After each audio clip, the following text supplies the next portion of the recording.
どうも、ワンピースの謎を解く仮面 YouTuber、ゆえてなんぼのゆでろんです。ありがとうございます。いいね。チャンネル登録しね。今回考えたいのは、105巻の SBS、ゾロのストーリーです。一緒に考えていきましょう。よろしくお願いします。ただし、105巻をまだ読んでいない人は、多いネタバレを含む内容です。よろしいでしょうか。行きましょう。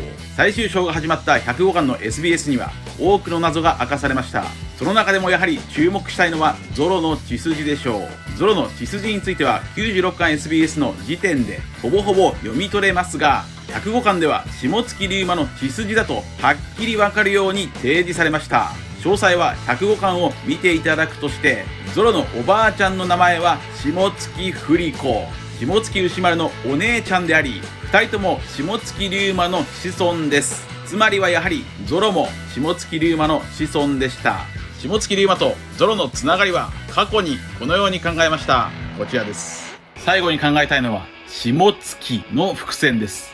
僕が考える下月の伏線のスタートは84話。84話の話数の語呂合わせは半死です。タイトルもゾンビ。ここでは半死のゾロが立ち上がっています。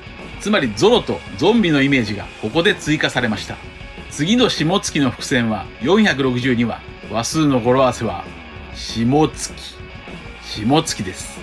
462話では下月龍馬のゾンビとブルックが戦っていましたが、ここでゾロと龍馬が出会い戦闘を開始しています。この勝負はゾロがなかったことにして、その後96巻 SBS で小田先生は下月村の出身のゾロの血統が下月の遠い血縁であると匂わせをしています。そしてこちらの動画で考えたように、下月龍馬や下月牛丸はかつて狐火流を使っており、それをゾロが盗んだと考えています。その下月不利子と結婚したのがゾロのおじいちゃん、ロロノア・ピンゾロ。そのピンゾロの息子がロロノア・アラシ。ゾロのお父さんの名前はアラシでした。アラシは海賊との戦いで死んだそうです。もしかするとアラシはミホークに殺されたのか。そのアラシと結婚したのが盗賊の娘テラです。ゾロのお母さんテラは病死したそうです。そんなゾロの家系は日本の博打ゲームチンチロリンの用語で固められています。チンチロリンの役はこんな感じです。サイコロを振って出た目で競いますから、下月不利子とはサイコロを振るという意味でしょうか。するとゾロのおじいちゃんピンゾロのピンゾロとは1が3つ揃う一番強い目の役です。そのピンゾロの息子アラシとは1から6の数字が全て揃うゾロ目のことです。それではピンゾロやアラシの次に強いシゴロのイメージは誰でしょうか。シゴロを表す人物は2人います。1人目はゾロの師匠幸四郎、下月幸四郎でしょう。シゴロとは呼び方であって数字の並びは関係ありません。546であってもシゴロと呼びます。幸四郎がシゴロのイメージ。さらにもう一人シゴロを表す人物は下月龍馬でしょう。456話にはちゃんと龍馬のゾンビが登場しています。つまりシゴロとは死後に骨を折ってまで働くシゴロウ。労とは労働、骨を折って働くこと。日本語で骨折るとは物事を成功させるために苦労すること。もちろん骨折るとは死んで骨だけブルックにつながり、下月龍馬は死後にブルックの影を入れられて骨折って働く死後労、死後労働、骨だけに。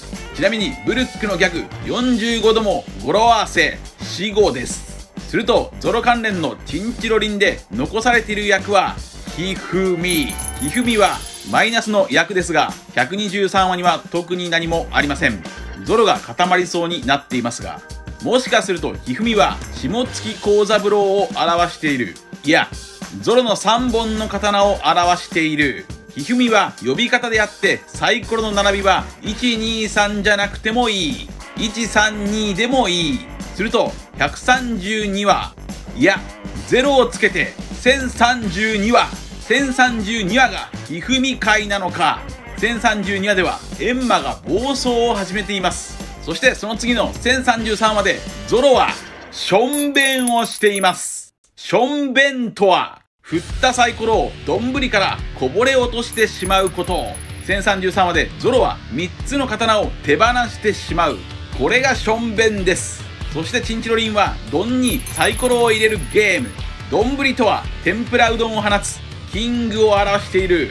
1033話でしょんべんをしたゾロは下月幸三郎の教えを思い出し閻魔を従えてゾロはついに開眼。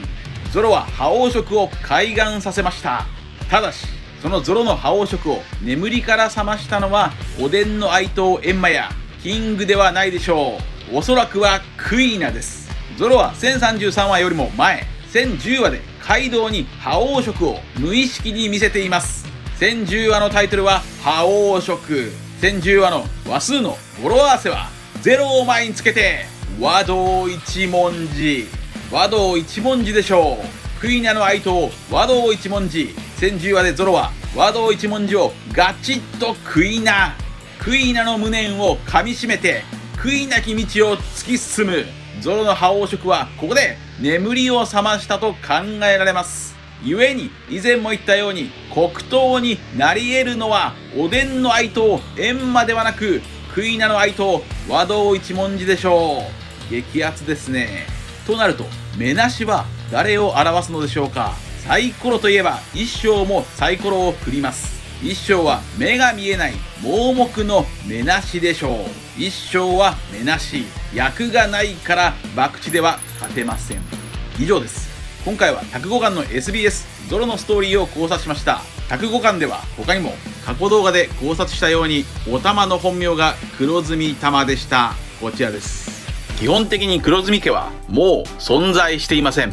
965話で黒住家はお家断絶したと語られています。お家断絶とは跡継ぎがいないという意味です。つまりオロチと勘十郎が最後の黒住家でした。しかし1051話で描かれたお玉の両親の墓の名前は黒住と読めます。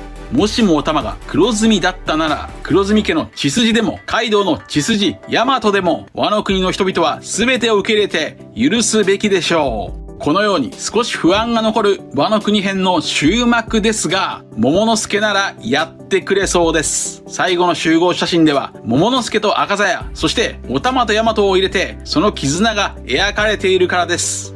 さらに緑牛のモデルは原田義雄さんでした。こちらです。容姿についてはロン毛ですが、顔はおそらく他の海軍大将と同じく往年の名優がモチーフなのでしょう。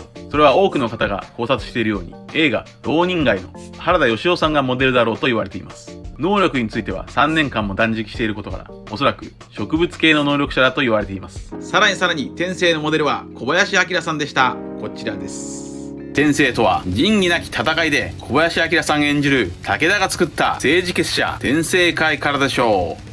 以上のように105巻では様々なことが明かされました。皆さんはどう思われましたか？ご意見や考察してほしいなどがあればコメント欄までよろしくお願いします。ありがとうございました。